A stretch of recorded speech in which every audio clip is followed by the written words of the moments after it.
Dans les logiciels d'image de synthèse, il y a deux grandes familles. Il y a la famille des logiciels qui vont être de la modélisation plutôt industrielle, d'objets techniques, et les logiciels qui vont permettre de faire de la modélisation plutôt organique, des visages, des corps, etc.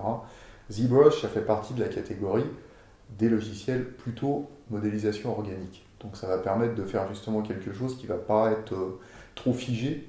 Et principalement, c'est un logiciel qui est très utilisé dans le cinéma pour faire les monstres, les personnages, les ajouts de visage, les corps, les animaux, tout ce qui va être très organique. C'est le seul qui le fasse aussi bien.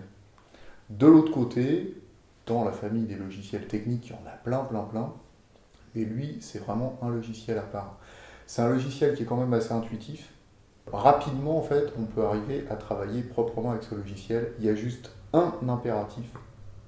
On ne peut pas y couper. Il faut avoir une tablette graphique parce qu'il faut travailler avec un stylet parce qu'on dessine. Et on ne peut pas dessiner à la souris, c'est extrêmement difficile. Moi, personnellement, je viens de l'image de synthèse. Et c'est vrai que là-dessus, un logiciel comme ZBrush, c'est un logiciel qui intéresse tout de suite quand on vient de ce profil-là. Parce que ça permet de faire du personnage, de préparer ce personnage en vue de l'animation, et ensuite de l'inclure dans d'autres logiciels, justement, pour pouvoir les animer et faire de la vidéo.